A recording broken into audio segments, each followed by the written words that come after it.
Hey, how are you?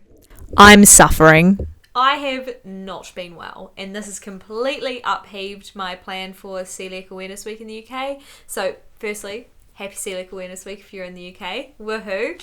I had so many plans! So many plans for it. And how many plans of that did I get to do? None. Well, this video. I'm in my beanbag. I've got my blanket here.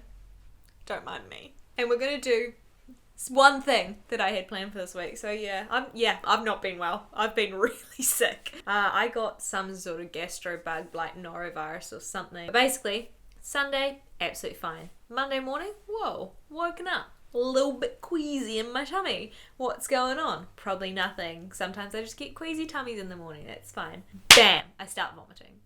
And I do not stop for hours. Well, I have little breaks in between, but I swear to God I vomited about 45, 50 times on Monday. And so that wasn't nice. And I thought I was dying. Basically, the rest of the week has just been quite the write-off. It's Thursday afternoon now, and I'm only just feeling capable to sit and talk to a camera. It was so horrific. I'll pop a photo of this is my face. This was my face after the first round of vomiting. So imagine after 7-8 rounds later.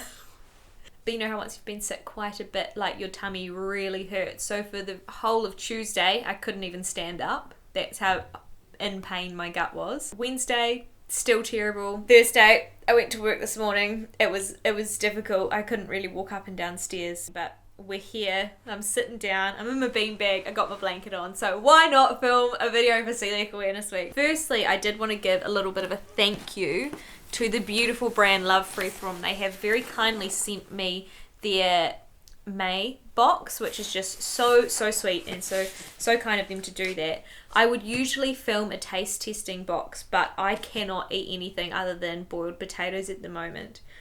So I will do like a little reel of what's in the box, but I won't be doing one of my tasting ones. While I would love to, the thought of eating anything other than plain toast or boiled potatoes makes me want to vomit again. So should we have a wee peek? Let's have a wee peek now, seeing as we won't try it, but let's just have a little peek. Ooh. What? Ooh! Grace is doing gluten-free things now. What? My favourite. Okay, so, sorry.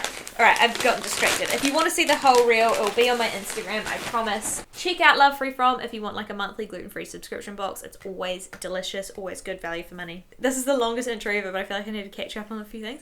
I've got my camera back! It feels like my limbs are reattached. I'm so stoked. I'm so stoked. Look at me. I'm moving over here. I'm still in focus. I'm over here. I'm still in focus. Over here. I'm not in focus. Oh, I'm in focus. What is this video? This video is the best and the worst things about having celiac disease or being gluten-free. And you might be thinking, Morgan, the best? What could possibly be the best? Well, I asked people to get creative and think of some things that they like about being gluten-free. This is something that I asked you guys on Instagram, so these are all your wonderful responses. Thank you so much for... Oh my god, I feel so queasy joining in on this. Shall we start with the worst? We'll start with the worst so we can end with the best, okay? Classic. You can't just grab a sandwich on the go. You're so right. It's these things you don't think about when you're told you need to go gluten-free. You would never be able to just have an on-the-go sandwich. There are a few places that do it, but they're always just like egg. Constantly having to explain it to people and people not taking it seriously. Yeah, that sucks. I don't understand why people don't. Well, I guess because of the fad diet thing, but like it would be nice. It'd be nice if people took it seriously. This one is interesting, and it's not something that I realised until much later on in my diagnosis. You have to rely on other people's awareness in restaurants and then suffer the consequences if they are wrong. Or if it goes. Putting a lot of faith into other people in the food industry is actually something that you've really got to work on. And it's really hard to find a balance of never trusting anyone or trusting people too much and then getting sick. Not being able to try food when traveling. Oh my gosh, yes, this is one thing that I do still get sad about, and I don't think that I'll ever not be sad about it. And yes, there is ways that you can get around it. There's lots of big cities you can try local dishes in gluten-free situations, but I'm talking street food. Just a random street food vendor, like a little cookie bar, just those things. Sad, isn't it? What are we gonna do? I've just realised this is just me telling you a bunch of bad things about being gluten-free or having celiac disease, and we've all just got to deal with it. And like, if you hadn't thought of these yourself already, here's just me giving you more bad news. This is a terrible idea for a video. When someone tells you it's gluten-free but not safe for celiac, this should be illegal. I don't think you should use the term gluten-free if it's actually not celiac safe. You can use other terms. I've said this before. I do not mind the term gluten-friendly if it refers to people with gluten intolerance, because they still need to know what they can eat. They don't have to be as restricted as us people that need to be gluten-free. Don't know what that's supposed to mean. But the term gluten-free, I think, should be held sacred as our own term. I'm so sorry. Going to functions, weddings, and having to explain dietary requirements and cross-contamination. Yes, not fun. Although, I think maybe I've been relatively lucky in that, because I haven't been to too many weddings since I've been diagnosed, but the one that I did go to was absolutely phenomenal in catering for me, and I felt very lucky. So shout out my friend Chelsea, who actually is a celiac now. She wasn't at the time of her wedding, but she is now. So, well, she was at the time of her wedding, but she didn't find out until later. Celiac friends. Feeling like the fussy/judgy one at when other people are cooking for you. Yeah, I sometimes can understand that maybe hovering over someone's shoulder while they're cooking can be somewhat annoying, definitely. The price of gluten-free food, yep, absolutely, yep. Nothing I can do about that. This person has said, the constant, have I been glutened or is it something else? Anytime you feel off. Yeah, that's kind of getting annoying, actually, to be honest. At the start of this whole sickness, I was like, crap, I've been glutened. I then realised that I've never in my life reacted like this to gluten, so it had to be something else. Being the problem person on group holidays or meals out. I don't think you have to think of yourself as the problem person, but like, I know what you mean. How about the special person or the unique person? Shared fries, no chips. Yeah. No easy access to fried chicken. You got that right. Being paranoid every time I eat at a restaurant and having to ask a million questions. You know, the paranoia part, I think you can work through and not feel that stressed about it. It's something that I probably don't feel stressed enough about, to be honest. I'm a little bit chillax.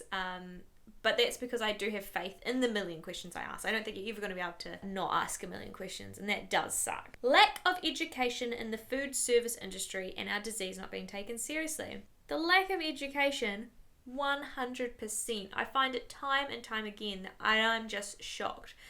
To be fair, did I know anything about allergens before I had an allergen? No. Why would I? Why would I care? But at the same time, if you're working in food, I think that's something that you should really, really dial in on. Missing particular faves like croissants and super noodles. I don't know what super noodles are. I'm going to go ahead and assume they're sort of like mee goreng or like Maggi chicken noodles. In which case, 100%. Always having to bring snacks everywhere just in case there's no food you can eat. Now, I see this as a positive because I love snacks. Any excuse to go snack shopping, I'll go, but you know, it is annoying. I think it gets even more annoying when you've bought crap snack, and you're at your like shitty little muesli bar while everyone's having fish and chips. Having to be vigilant about what I eat 24/7, one that I totally understand, but also one that I think maybe is something you can learn to. What am I doing with my arm? What am I trying to say? You don't have to hold on to it so much, that vigilance. You don't have to. I don't know. Now, this is an interesting one. Feeling like you're overthinking when you're following advice to avoid cross-contamination as an asymptomatic. And that is not a perspective that I've ever had because I'm not an asymptomatic celiac. But there are so many asymptomatic celiacs. So if you're one of those, let me know if this is something that you feel like. If you're always worried about stuff, even though you know it's not going to physically affect you. Well, physically on the outside. You're not going to get symptoms from it. Might be affecting you on the inside, but you're not going to get symptoms from it. People feeling like it's okay to ask about your digestive issues in public places. This is my favourite thing. I love it when that happens. I'm like, sit down. Let's talk about my poop. You and me. We'll get to the bottom of it. But yeah, sometimes it can be inappropriate if you're not like wanting to talk about that. I love it. FOMO, yeah. Airports. Why is all the food sandwiches? Pastry, or the lack thereof. Being left out of social events. Who are these people that are leaving you out, Amy? I want to have a word with them. Or if you just mean being left out of the food part, or if they're actually not inviting you, that's freaking rude. I would like to have words with these people. Always feeling like I'm making everything revolve around me, or specifically about what I eat. Yeah. This is one that I hated in the beginning. I hated all the focus being on me. Now, the world is my stage. Lack of understanding from other people, medical gaslighting. Now, oh my god, I just had a very medical gaslighting experience like 2 days ago. Do we have time to talk about it here? No, I'm going to talk about it in a video upcoming that will include it. But oh my god, medical gaslighting is so real. Annual blood tests. Fair enough, if you hate needles, not for you. Also, I think not everyone has a celiac annual blood test. I've always been told to get one. Let me know if that's something that you do, because I'd be interested in finding out how many people get that done. Mine's coming up. Actually, that's kind of what the medical gaslighting is about. I'm going to do a video on it, okay? Having to think ahead always. How are we supposed to live in the now if all we've got to think about is what we're going to eat later? Oh, wait. I did that before I had celiac disease. But no, yeah, it's annoying. Supermarket meal deal. Why always egg sandwiches? That's what I'm saying. And by far the most popular thing that people said was the worst thing about being gluten-free or having celiac disease is having no spontaneity. Is that how you say that word? Spontaneity. Yeah, I think so. Which is absolutely right, because one of my favourite things used to be like walking around a market and finding what I was going to have for dinner and having just so much options, or like popping into a place, absolutely. But unfortunately that spontaneity, unless we all live in a town where everything's gluten free, it's not going to be something that we are able to get around food. We can still live spontaneously. See, now I'm having trouble with the word. We can still live spontaneously in other aspects of our lives, but unfortunately, yeah, around food, not always the case. We now move on to the best things about having celiac disease or being gluten free. There is feeling good because I know what's wrong with me, and having a happy body. Even to this day, I'm constantly surprised how much more energy I had than when I was eating gluten. And it's been like 4 years. I still remember how tired I used to be. This one's quite popular. Always getting your food first on a flight. Also, it's the first sign that you know something's wrong, or if like an airline has forgotten your meal, and you watch all of the special allergen meals go past. And then all of a sudden, it's the normal trolley. And you're like, wait a second. I should have been with the first batch. What's going on? Having an excuse not to drink beer, fair enough. It's disgusting, am I right? You can be like with the bros. You want to be like, bro, I would. I freaking love a Corona. But I can't eat gluten, so I can't have a beer. That's such a shame. Would you like a gluten-free beer? We've got those as well. Being part of such a passionate and understanding community. Yeah, everyone's really nice. Unless we're talking about a specific censor. And then that's like a civil war. Getting to choose the restaurant? Absolutely. It's easy to choose what to eat on most menus, with the rest of that being because you've got not a lot of options. True, if you don't like choice, gluten-free's for you. I can avoid all social activities I dislike very easily now. That's me! Hey Morgan, do you want to join us at the pub? We might get something to eat. Do you know if they're going to eat gluten-free food? They don't. Oh, it sucks. That sucks. Yeah, no, I'll join you some other time. Being able to decline someone's food that they want you to try. being the first one choosing food at a party to avoid cross-contamination, becoming better at cooking, yeah, absolutely, learning new skills, learning how to adapt, that could all fall under that one. This one I really liked. I'm embarrassed at how little thought I put into people's food allergies before I was diagnosed. Being diagnosed has given me more empathy and people around me too from now knowing me. 100%. I probably said most of the things that I make fun of now to people beforehand, definitely. But that has also given me a perspective on understanding that people don't understand, if you understand what I'm saying. Yeah, it's a great lesson to learn to become more understanding, but it also gives me a very realistic view on how the average undietary requiremented person sees us. Anytime anyone sees a gluten-free treat and they get it for you, that's really nice. That hasn't happened to me in ages.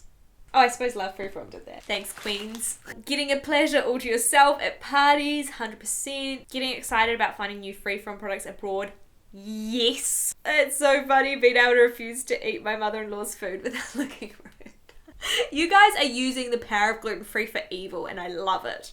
It's a relatively simple treatment for a disease, and I'm grateful for that.